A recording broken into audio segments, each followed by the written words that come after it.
আজকে সূরা বাকারার ৪৭ এবং ৪৮ নম্বর আয়াতে শরীফের সংক্ষিপ্ত তাফসীর ইনশাআল্লাহ হবে। আল্লাহ তাআলার কাছে দরখাস্ত, আল্লাহ যেন এগুলো আমাদের জন্য উপকারী বানিয়ে দেয়। সকলে বলেন আমিন। ইয়া বনি ইসরাঈল, আল্লাহ তাআলা বনি ইসরাঈলকে লক্ষ্য করে বলছেন, অর্থাৎ আওলাদ ইয়াকুব আলাইহিস সালাতু ওয়াস সালামের সন্তানদেরকে লক্ষ্য করে আল্লাহ তাআলা বলছেন, ইয়া বনি ইসরাঈল, হে বনি ইসরাঈল, উযকুরু নি'মাতি আল্লাতী, স্মরণ করো তোমাদের উপরে আমি যেই সমস্ত নেয়ামত দিয়েছি, আনআমতু আলাইকুম, যেগুলো আমি তোমাদেরকে দিয়েছি, যেই সমস্ত নেয়ামত রাজি তোমাদেরকে দিয়েছি। আর একটা হইল ওয়া আন্নী ফাদ্দালতুকুম আলাল আলামিনা, তোমাদেরকে তোমাদের যুগে, রসুলের যুগে না, যেই যুগে বনি ইসরাঈলের মূল সম্প্রদায় ছিল, তাদেরকে আল্লাহ তাআলা তাদের সকল সম্প্রদায় যারা ছিল সেই যুগে তাদেরকে আল্লাহ তাআলা শ্রেষ্ঠত্ব দান করেছিলেন। সুবহানাল্লাহ। তাহলে বনি ইসরাঈলকে আল্লাহ তাআলা অনেকগুলো নিয়ামত দিয়েছিলেন। ৪৮ নম্বর আয়াতে আল্লাহ বলছেন, ওয়াত্তাকু, তোমরা ভয় করো, ইয়াউমান, এমন দিনকে, লা তাজজি নাফসুন আন নাফসিন শাইআ, যেই দিন কোনো মানুষ কোনো মানুষের উপকার করতে পারবে না, ওয়ালা ইউকবালু মিনহা, গ্রহণ করা হবে না, কবুল করা হবে না, শাফাআহ, কোনো ব্যক্তির সুপারিশ, ওয়ালা ইউখাযু মিনহা, নেওয়া হবে না, আদলুন, কোনো ফিদাউন, মুক্তিপণ, ওয়ালা হুম ইউনসারুন, সেই দিন তাদেরকে সাহায্যও করা হবে না। এইটা হইল ৪৭ এবং ৪৮ নম্বর আয়াতের অর্থ। এবার আমরা ৪৭ নম্বর আয়াত একবার গিয়েছে এই একটু আগেই, তো এটার মূলত হলো আল্লাহ তাআলা বনি ইসরাঈলদেরকে কি কি নিয়ামত দিয়েছেন, এটা ৪৯ আয়াত থেকে আল্লাহ তাআলা বিস্তারিত বয়ান করবেন, একেবারে বিস্তারিত কি কি দিয়েছেন। এর মধ্যে ২টা ৩টা তো বিস্তারিত বয়ান করবেন ইনশাআল্লাহ, আমরাও শুনবো এই সপ্তাহে নয়, সামনের সপ্তাহে। তো আজকে দেখেন অতিরিক্ত আল্লাহ তাআলা যেই কথাটা বলতেছেন, ওয়া আন্নী ফাদ্দালতুকুম আলাল আলামিন, আমি তোমাদেরকে জগতের যারা ছিল তাদের উপরে তোমাদেরকে আমি শ্রেষ্ঠত্ব দান করেছি। এটা বড় নেয়ামত, এটা বড় কি ভাই? নেয়ামত, অনেক বড় নেয়ামত। সেই যুগে, ইহুদিদের যুগে মূর্তি পূজারী ছিল, আগুনের পূজারী ছিল, চন্দ্র পূজারী ছিল। তো সেই যুগে আল্লাহ তাআলা যেই সমস্ত ইহুদিরা আল্লাহ তাআলার কথা মেনেছে, আল্লাহ তাআলা তাদেরকেও শ্রেষ্ঠত্ব দান করেছেন পুরা জগৎবাসীর উপর। সুবহানাল্লাহ। বাকি রইল এই আয়াত, তোমাদেরকে সর্বশ্রেষ্ঠ বানিয়েছি জগৎবাসীর উপর। এই আয়াত বর্তমানে চলবে না, বর্তমানে কি করবে না? চলবে না। কেননা হযরত ওমর রাদিয়াল্লাহু আনহু সাথে ইহুদিদের সম্পর্ক অনেক ছিল। উনি মাঝে মধ্যে মদিনায় বিভিন্ন ইহুদিদের পণ্ডিতের কাছে চলে যাইতেন, বিভিন্ন ইহুদিদের গির্জা, সেইখানে চলে যাইতেন, যা বিভিন্ন কথা শুনতেন। তো একদিন আয়েশা রাসূল সাল্লাল্লাহু আলাইহি ওয়াসাল্লামকে বললেন, হুজুর, আমরা যদি ইহুদিদের কাছ থেকে এমন এমন কথাগুলো নেই কেমন হয়? আল্লাহ নবী বললেন, তুমি হঠাৎ করে এই কথা বলতেছো? তুমি কি ইহুদিদের কোনো পাদ্রীর কাছে গিয়েছিলা? বলে, হ্যাঁ গিয়েছিলাম। বলো, ওমর শোনো, আল্লাহ তাআলা আমাকে এমন এক দিন দিয়ে পাঠিয়েছেন, আর দিন সামহা, দিন হানিফ, এমন দিন দিয়ে পাঠিয়েছেন।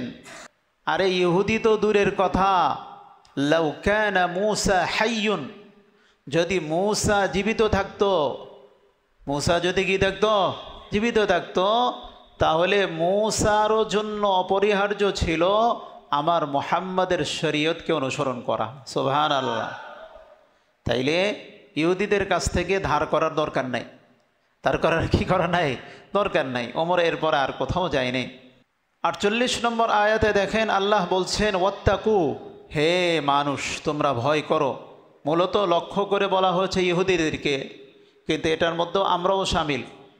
আল্লাহ বলেন ওয়াত্তাকু, ভয় করো, ইয়াউমান, এমন দিনকে, লা তাজজি নাফসুন আন নাফসিন শাইআ, যেই দিন একজন মানুষ অন্য মানুষের উপকারে আসবে না। মানুষ বিপদে পড়লে, হ্যাঁ, 3 ধরনের সাহায্য মানুষ নেয়। কয় ধরনের? 4 ধরনও হয়, বাকি 3 ধরনটা বুঝেন। প্রথম হইল মানুষ বিপদে পড়লে নিজে শক্তি দ্বারা চেষ্টা করে। একজন মানুষ আসছে, মনে করেন ছুরি ধরছে, এই যা আছে দে। একজন মস্তা আসছে, কে আসছে ভাই? হইতে পারে না, মস্তে কি মস্তান আর কি, এটার ফার্সি ভাষা, এটার তার ডিফিনেশন হইল মস্তে কি ভাই? মস্তে মানে আল্লাহ, মানে কি আল্লাহ। দেখবেন নেজামুদ্দিন মাস্তান বলা হয়। এখন উনি কি আমাদের মতো ছুরি ঢুকা করছেন নাকি? না, এটা হইল মস্তে মূলত হইল, এটা মূলত শব্দ। মস্তে অর্থ হইল যে আল্লাহর পাগল, আল্লাহর প্রেমে পাগল, তার নাম হলে মস্তে এইটাকে আমরা সংক্ষেপে বলি মস্তান। কি বলি ভাই? মস্তান। একজন মানুষ যখন কি করে, এই মস্তান বা ছিনতাইকারী ছুরি ধরেছে, ছুরি ধরার পরে সে কি করে? প্রথমে বিপদে পড়ছে। তো বিপদে পড়লে সে প্রথমে কি করে? প্রথমে নিজের শক্তি বলে তার সাথে ফাইট করে, ঘুষাঘুষি করে, তাই না? যদি তার কাছে ছুরি ছাড়া অন্য কিছু থাকে, ঘুষাঘুষি করে। 1 নম্বর সূরত।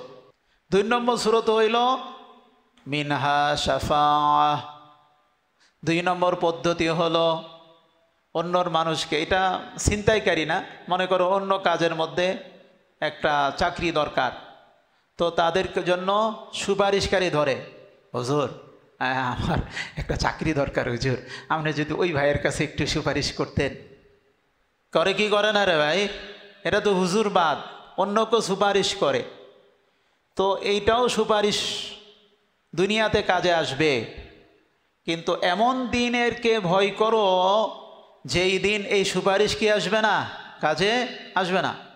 3 নম্বর বিষয় হলো সুপারিশে যখন কাজে না হয়, সুপারিশে যখন কাজ না হয় তখন কি দেয়?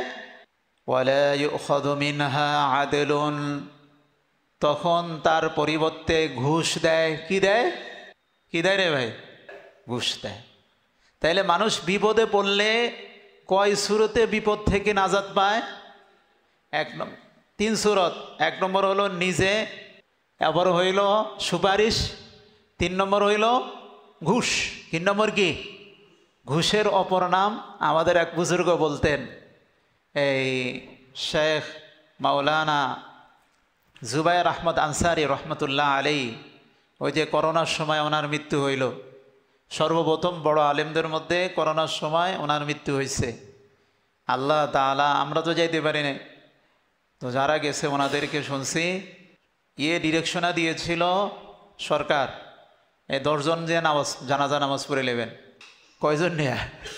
এই 2 মিনিট 10 মিনিট দেরি করছে, হাজার হাজার না লক্ষ লক্ষ মানুষ, 5 লক্ষর বেশি মানুষ কি করছে? জানাজায় হয়েছে। এই উনি বলতেন, এই জুবায়ের আহমদ আনসারি বিবারিয়ার রহমতুল্লাহ আলাই, উনি বলতেন, আমাদের এখানেও আসছিল হাজির রহমতুল্লাহ, বেশ কয়েকবার আসছিল। তো এই জুবায়ের আনসারি রহমতুল্লাহ আলী বলতেন, আসলে এইটা ফিদিয়া না, এটা হলে ইসমে আজম পইরা ফু দেওয়া। কি দেওয়া? ফু দেওয়া। ইসমে আজম চিনেন না? ইসমে আজম কিছু শব্দ এমন আছে যেগুলো পইরা দোয়া করলে আল্লাহ তাআলা দোয়া কবুল হয়। উনিও সুন্দর করে উদাহরণ দিয়ে বুঝাইতেন। একজন ব্যক্তিকে ধরে নিয়ে যাচ্ছে পুলিশ, আপনি যা ইসমে আজম পইরা তার কানের মধ্যে ফু দেন, বুঝেন নাই? এই যে উনি সুন্দর করে বুঝাই দিতেন হাসা হাসা। উনি বলতেন, এই ভাই তোমারে কিন্তু 50,000 দিমু। কয় হাজার দিমু? কয় হাজার? কানের মধ্যে দেওয়ার সাথে সাথে ইসমে আজম পইরা ফু, একেবারে কাম। সাথে সাথে আচ্ছা ঠিক আছে ঠিক আছে ঠিক আছে, আচ্ছা দিবি তো, আচ্ছা ঠিক আছে ঠিক আছে ঠিক আছে। এটার নাম হইল ইসমে আজম পইরা ফু দেওয়া। তাইলে আপনি বলেন, দুনিয়ার মধ্যে দুনিয়ার পুলিশকে, সব পুলিশ খারাপ না, সব পুলিশ ভালো না, তাই নাকি? এটা তো মনে রাখতে হইব। তো ইসমে আজম পইরা ফু দিলে এখন দুনিয়ায় উপকার লাভ করা যায়। আচ্ছা, আপনি যদি পরকালের ফেরেশতা, মৃত্যুর ফেরেশতা, অথবা মৃত্যুর পরে মুনকার নাকির যে দুই ফেরেশতা, দুই ধরনের ফেরেশতা আসবে, ওনাদের সামনে আপনি লড়াই করতে পারবেন? পারবেন? ঘুষি দিয়ে বাটালাম, পারবেন? আমরা তো শক্তিই নাই। অথবা কইবেন যে ওলা সাফা আতুন, সুপারিশ করবেন, কারণ নিয়ে যাবেন, আয়ের একটু সুপারিশ করি যাই, আয়, হইব? হইব না। আরে কইবেন, ভাই আমার অনেক টাকা ছিল, আমি যমুনা গ্রুপের মালিক। ওই যে শাহ আলম সাহেব মরে গেল না, জমিনা গ্রুপই তো, ওই যে যমুনা ফিউচার পার্কের মালিক শাহ আলম সাহেব, উনি মরে গেল না, করোনার সময় মারা গেছে, নুরুল ইসলাম সাহেব। তো এই নুরুল ইসলাম সাহেব উনি যে মারা গেল, উনি যদি কইতো, এ ভাই আমার পিড়াই টিটেস না, আমি করোনার সময় মরছি, আমার মারিস টারিস না, জমিনা ফিউচার পার্ক আছে, তোরে 1 কোটি টাকা দিব, শুনবো তো সুন্দর মেয়ে? শুনবো সম্ভব না। তাইলে দুনিয়াতে মানুষ এই 3 পদ্ধতিতে না তাদের বিপদকে দূর করে, কিন্তু আখিরাতে এই 3 পদ্ধতিতে বিপদকে দূর করা যাবে? যাবে না। আল্লাহ তাআলা মানুষদেরকে এই কথাগুলোই বয়ান করে শোনাচ্ছেন। ওয়াত্তাকু, ভয় করো, ইয়াউমান লা তাজজি নাফসুন আন নাফসিন শাইআ, যেই দিন একে অপরের কোনো উপকার আসবে না। ওয়ালা ইউকবালু মিনহা শাফাআহ, যেই দিন কোনো সুপারিশকারীর সুপারিশ কাজে আসবে না। ওয়ালা ইউখাযু মিনহা আদলুন, যেই দিন একে অপরের ঘুষ কোনো কাজে আসবে না, কোনো প্রতিদান কোনো কাজে আসবে না। ওয়ালা হুম ইউনসারুন, যেই দিন তাদেরকে সাহায্য করা হবে না। আচ্ছা বলুন তো, সেই দিনটা কোন দিন? কিয়ামতের দিন। সেই দিনটা কোন দিন রে ভাই? এখানে একটা জিনিস মনে রাখতে হবে, এখানে 2টা জিনিস আল্লাহ বলেছেন। প্রথম হইল ওয়ালা ইউকবালু মিনহা শাফাআ, তাদের সুপারিশ কোনো কাজে আসবে না। অথচ আমরা অপর আয়াতে হাদিসের মধ্যে পাই যে একজন আলিম, হক্কানি আলিম, রব্বানি, হক্কানি রব্বানি আলিম যদি হয়, উনি একটা জাতির জন্য, এক একটা বংশের জন্য সুপারিশ করে তাদেরকে জাহান্নাম থেকে মুক্তি দিয়ে জান্নাতে নিয়ে যাবেন। সুবহানাল্লাহ বলেন। একজন হাফেজে কোরআন, একজন হাফেজে কোরআন, আমলদার হাফেজে কোরআন, সে কমপক্ষে 10 জনকে সুপারিশ করে জান্নাতে নিয়ে যাবে। সুবহানাল্লাহ বলেন। এমন কি সুপারিশের বিষয়টা এত বেশি ব্যাপক হবে, হাদিসে আসছে কোনো ব্যক্তি জান্নাতে এখনো যায় নাই, জান্নাতদের কাতারে এখনো দাঁড়িয়ে আছে, ওই ব্যক্তি জাহান্নামের কাতারে দাঁড়িয়ে আছে। তো আয়েশা বলবে, হুজুর আসসালামু আলাইকুম, ভালো আছেন? তখন কি চিনা সম্ভব? বলবে, কি ভাই? হুজুর ভালো আছেন? জি ভালো আছি। হুজুর আমি না আপনার ওই দিন, ওই দিন না আপনি উজু করতে দাঁড়াইছেন? বলে, আপনার 1 জগ পানি দিয়েছিলাম উজু করার জন্য, আপনি আমার চিনেন? বলে, আমার তো মনে নাই। হুজুর মনে থাক বা না থাক, আপনি তো আমারে, আপনার তো 1 পানি দিয়েছিলাম। বলে, হুজুর আল্লাহ তো আপনারে জান্নাতে দিয়ে দিচ্ছে, আল্লাহ আমার একটু একটু একটু একটু যদি সুপারিশ করতেন। তো আল্লাহ এই ব্যক্তিটা, আচ্ছা যা মারে মাফ করে দিলাম। সুবহানাল্লাহ। এইটাও দিবে। এখন এখানে যে বলতেছে ইয়াউমা লা তাজজি নাফসুন আন নাফসিন শাইআ, একজন আরেকজনের কোনো কাজে আসবে না। এটা কি? এটার এক নম্বর উত্তর হইল একজন কাফের আরেকজনের মুমিনের কোনো কাজে আসবে না। বুঝতে পেরেছেন? একজন মুমিন আরেকজন কাফেরের কোনো কাজে আসবে না।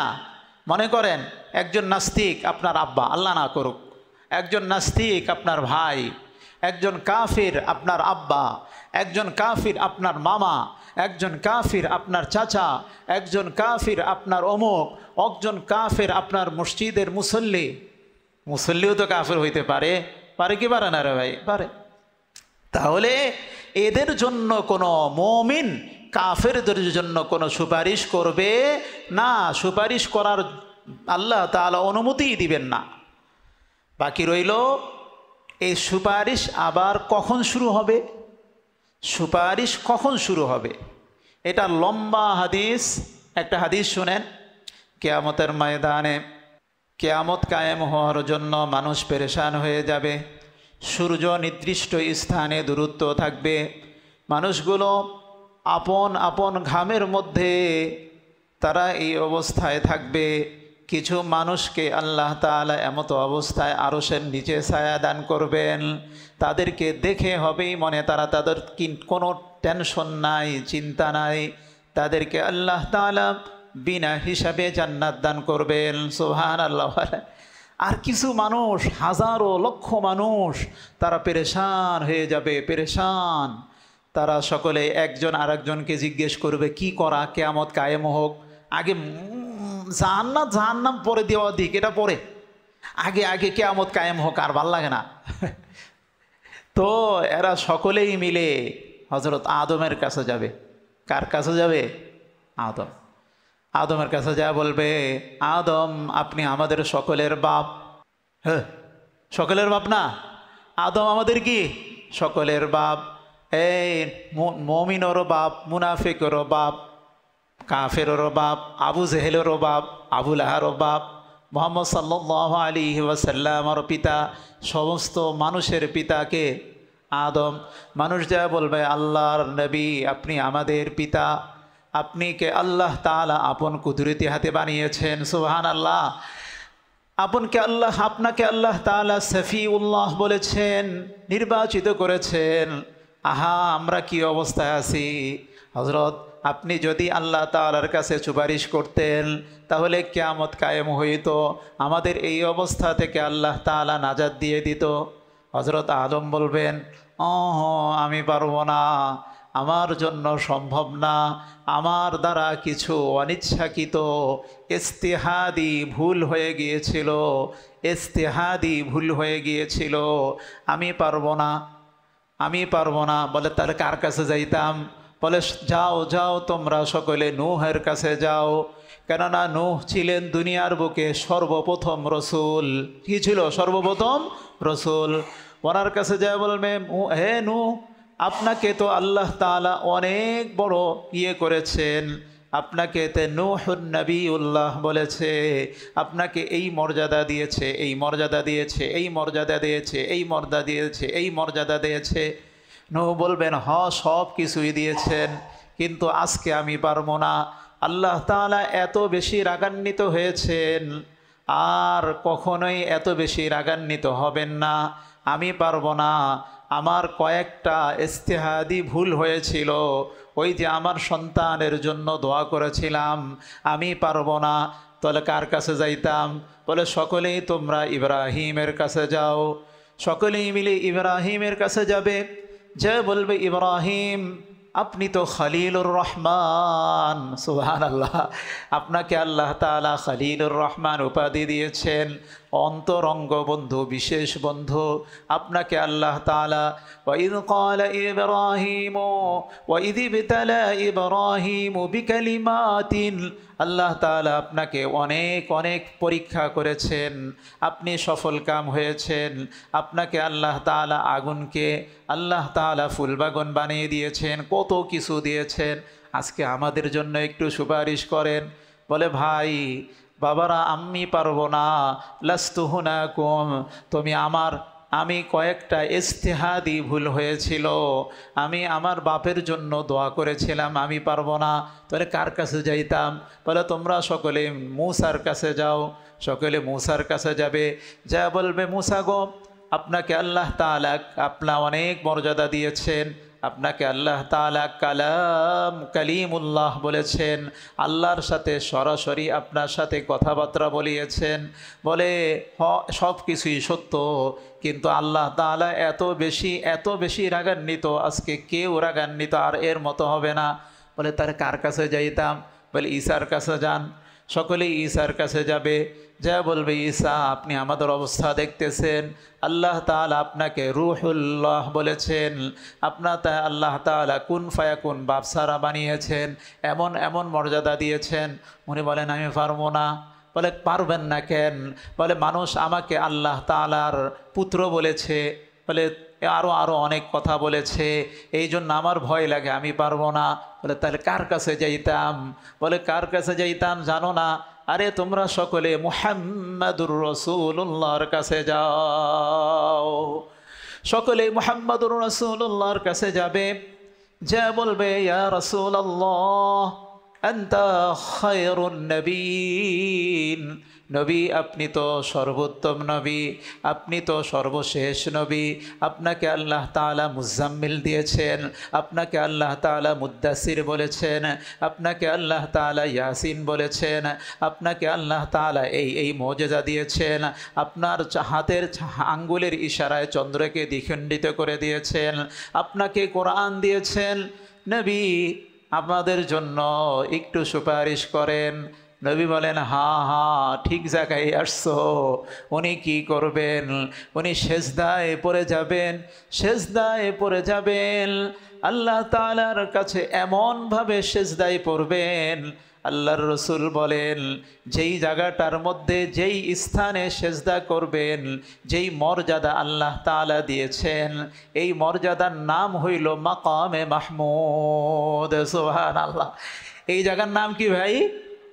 মাকামে মাহমুদ। ওই যে আমরা আজানের মধ্যে দোয়া করি না, কি ওয়াবা'আথহু মাকামা মাহমুদানিল্লাযী ওয়া'আদতা।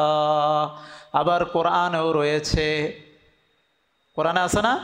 কোরআনে আছে 15 নম্বর পারার 8 নম্বর পৃষ্ঠায়, ওয়ামিনাল লাইলি ফাতাহাজ্জাদ বিহি নাফিলাতাল লাক আসা আইয়াবআসাকা রাব্বুকা মাকামান মাহমুদা।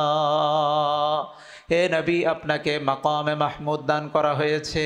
আল্লাহর নবী এমনভাবে সেজদা করবেন, সেজদা আল্লাহ তাআলা এমন শব্দ রসুলের মুখ দিয়ে বের করে দিবেন, এই শব্দগুলো এই পর্যন্ত একেবারে রসুলের সেজদায় আগে হওয়া পর্যন্ত কারো মুখ দিয়ে আল্লাহ তাআলা বার করে নেয়। সুবহানাল্লাহ।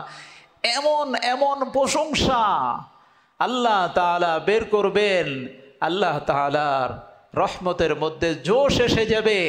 এই অবস্থায় রসুলকে বলবেন ইরফা ইয়া মুহাম্মদ ইরফা রাসাকা, নবী আপনি আপনার মাথা উঠান, সাল তুতা, আপনি যা চাইবেন আমি আল্লাহ তাই দান করব। নবী প্রথমে বলবেন আল্লাহ কিয়ামত কায়েম করায় দেন, আল্লাহ তাআলা কিয়ামত কায়েম করাই দিব। এটা তো এক বর্ণনা। আর এক বর্ণনা আসছে রসুল উম্মতের জন্য দোয়া করবে, আল্লাহ আমার উম্মত, এরা তো আমার উম্মত, এদেরকে আমি দেখি নাই আল্লাহ, আল্লাহ অনেককেই দেখছি অনেককেই দেখি নাই, আল্লাহ এদেরকে আপনি মাফ করে দেন, এদেরকে আপনি মাফ করে দেন। আল্লাহ তাআলা বলেন রসুল আপনাকে এই সময় আপনাকে আমি কি করব না, আমি আপনাকে নারাজ করব না, অসন্তুষ্ট করব না। রসুল গো আপনি যা চাবেন আমি তা দিয়ে দিব। সুবহানাল্লাহ। এমন কি রসুল বলেন, সহিহ বুখারীর হাদিস, আল্লাহ রসুল বলেন প্রত্যেক নবীদেরকে আল্লাহ তাআলা এমন একটা দোয়া করার জন্য বলেছিলেন যে দোয়াটা আল্লাহ তাআলা কবুল করতেন। আমাকেও কইছে আমি সেই দোয়াটা দুনিয়াতে করি নাই, আমি পরকালের জন্য রেখে দিছি, আমার উম্মতের জন্য সেই দোয়াটা করবো। সুবহানাল্লাহ, রসুল কত বড়। যাই হোক, এর পরের থেকে সুপারিশ শুরু হবে। এর পরের থেকে কি হবে? সুপারিশ শুরু হবে। সুপারিশ শুরু হতে হতে সকলেই করবে। এমনকি জান্নাতের তো ক্লাস আছে অনেকগুলো, তাই না? ক্লাস বুঝুন তো, ক্লাস স্তর আছে। কেউ এক স্তরে থাকবেন, কেউ স্তরে থাকবেন, কেউ এক স্তরে থাকবেন। এক আল্লাহর নবীর আশেক সাহাবীর কথা শুনেন। আল্লাহর নবীর আশেক আয়েশা দৌড় দিয়া চলে আসো রসুলের কাছে। রসুল চেহারা দেখে আবার চলে যায়। একদিন বলতেছে, হুজুর জান্নাতে কি আপনার সাথে থাকতে পারবো নি? বলে কে? বলে আপনি কত বড় নবী, আমরা সাধারণ সাহাবী, আমরা কি আপনাকে এখন পেরেশানি হইলে আপনার সামনে চলে আসি, আপনার চেহারা দেখি, জান্নাতে কি আপনার সাথে থাকতে পারবো নি? আল্লাহ রসুলের আশেক। আল্লাহ রসুল বলেন, পারবা তো? বলে কেমনে? বলে আল্লাহ তাআলা আয়াত নাজিল করে দিলেন। 5 নম্বর পারার 8 নম্বর পৃষ্ঠা শুরু। তা হলো, আনআমাল্লাহু আলাইহিম মিনান নাবিয়িনা ওয়াস-সিদ্দীকিনা ওয়াশ-শুহাদা'i ওয়াস-সালিহিন ওয়া হাসুনা উলাইকা রাফিকা। এই আয়াত নাজিল করে দিলেন, যারা রসুলের সাথে কারা থাকবে? মিনান নাবিয়িন ওয়াস-সিদ্দীকিন, সিদ্দিকগণ থাকবে, ওয়াশ-শুহাদা এবং শহীদগণ থাকবে, ওয়াস-সালিহিন এবং কারা থাকবে? নেককাররা থাকবে। তাহলে সুপারিশ কাদের জন্য হবে? যারা কাফেরদের জন্য কোনো সুপারিশ নাই। এমনকি রসুল বলেন, রসুলের শাফাআত দ্বারা সবচেয়ে বেশি উপকার কারা লাভ করবে? কিছু মানুষ তো এমন আছে তাদের জন্য সুপারিশ দরকারই নাই, সুপারিশ ছাড়াই জান্নাতে চলে যাবে। দেখবেন ওই যে মসজিদে নববী, যে এখানে রসুলের মিম্বর এবং রওজা, একটু উপর দিকে তাকাইলে একটা হাদিস, 2টা হাদিস লেখা আছে। কয়টা হাদিস? 2টা। আল্লাহ তাআলা যারা গিয়েছেন খেয়াল করেন নাই, আবার যাইলে খেয়াল করবেন। যারা যাই নাই তাদেরকে আল্লাহ পাক যাওয়ার তৌফিক দান করে, সকলে বলেন আমিন। 2টা হাদিস লেখা আছে। রসুলের মিম্বরের উপরে একটা হাদিস লেখা আছে, আর রওজাতুম মির রিয়াজিল জান্নার উপরে একটা হাদিস লেখা আছে। মিম্বরের উপরে কি লেখা আছে? মিম্বরের উপরে হাদিসটা লেখা আছে যে বাইনাল মিম্বারি ওয়া কবরি, আমার মিম্বর অর্থাৎ এই মিম্বর এবং কবরের মাঝখানে যেই জায়গাটা, রওজাতুম মিন রিয়াজিল জান্নাহ, এটা হলো জান্নাতের একটা টুকরা। সুবহানাল্লাহ বলেন। আরেকটা কি হাদিস লেখা আছে? আরেকটা হাদিস লেখা আছে, শাফাআতি লি আহলিল কাবাইর মিন উম্মতি ইয়াউমাল কিয়ামাহ। এটা মূলত সহিহ বুখারীর হাদিস। রসুলের একেবারেই মিম্বরের ওই উপরে লেখা আছে, যেখানে চাইতে সালাম দিতে যাওয়ার সময় লেখা আছে, শাফাআতি লি আহলিল কাবাইর মিন উম্মতি ইয়াউমাল কিয়ামাহ। কিয়ামতের ময়দানে যারা আমার সুপারিশ দ্বারা সবচেয়ে বেশি উপকার লাভ করবে, তারা হলো আমার উম্মতের যারা কবিরা গুনায় লিপ্ত ছিল, তাদেরকে আমি বেছে বেছে আমি আল্লাহর নবী আমি তাদেরকে সুপারিশ করব। সুবহানাল্লাহ বলে। তাইলে কবিরা গুনাহ তার মানে এইটা না যে আপনি কবিরা গুনাহ করতেই থাকবেন, মানে মাঝে মধ্যে কবিরা গুনাহ হয়ে গেলে আল্লাহ তাআলা রসুল সুপারিশ করবেন। যাই হোক, শেষ। এরপরে সুপারিশের আরেকটা ধাপ হবে জান্নাতে গেলে। কোথায় গেলে ভাই? জান্নাতে গেলে। সেটা কি? যেমন 2টা হাদিস শোনাই, আজকে এখানে শেষ করব। 2টা হাদিস শোনাই। عن ابن زبير رضي الله تعالى عنه قال يدخل الرجل الجنة فيقول أين أمي أين ولدي أين زوجتي فيقال لو يعلم مثل عملك يقول كنت أعمل لي ولهم ثم أقرأ الآية وألحقنا بهم ذريتهم। এই আয়াত উল্লেখ করলেন। ইবনে জারির তাবারি রহমতুল্লাহ আলাইহি হাদিসখানা বয়ান করেছেন। তাফসিরে ইবনে হাতেম উনি হাদিসকে বয়ান করেছেন। রুহুল মাআনিতে হাদিসখানা রয়েছে। হাদিস নম্বর হইল পৃষ্ঠা নম্বর 143, খণ্ড নম্বর 13, এখানে রয়েছে ইবনে জুবায়ের, উনি বলেন, আবদুল্লাহ ইবনে জুবায়ের, কোনো ব্যক্তি যখন জান্নাতে প্রবেশ করবে, প্রবেশ করার পরে জান্নাতে যখন থাকবে, থাকার পরে বলবে ফেরেশতারা, আইনা উম্মি, আমার মা কই, আমার মা কই, ওয়া আনা ওয়ালাদি, আমার বাপ কই। আবার বলবে ওয়া আইনা জাওজাতি, আমার বউ কই, আমার বউ কই, আমার সন্তান কই, এরা কই? তখন তাদেরকে বলা হবে ফায়ুকল লাম ইয়ামালু মিসলা আমালিক, তারা জান্নাতে আসছে কথা ঠিক, কিন্তু তারা তোমার মতো উচ্চাঙ্গের আমল করতে পারে নাই, উচ্চাঙ্গের আমল করতে পারে নাই, সুতরাং তারা নিচ স্তরে জান্নাতে আছে, সবসময় তোমার সাথে থাকবে না। তারা তখন বলবে, আরে আমার মা ছাড়া তো আমার ভাল লাগে না, মজা লাগে না, আমার বাপ ছাড়া তো আমার মজা লাগে না, আমার আহলিয়া ছাড়া তো আমার মজা লাগে না, আমার ভাই ছাড়া তো আমার মজা লাগে না। হে আল্লাহ, আমার মজার জন্য আমার সবচেয়ে জান্নাতে যেহেতু কোনো দুঃখ হবে না, আল্লাহ ওদেরকেও আমার সাথে মিলিয়ে দেন। আল্লাহ তাআলা তাদেরকেও তার স্তরে জান্নাতে পৌঁছে দিবে। সুবহান হায় আল্লাহ। তখন আল্লাহ তাআলার ওই আল্লাহ নবীর সাহাবী তখন ওই আয়াত তেলাওয়াত করলেন, জান্নাতু আদনি ইয়াদখুলুনাহা ওয়াল্লাযীনা আমানু ওয়াত্তাবা'তুহুম ওয়ালহাকনা বিহিম যুররিয়াতাহুম।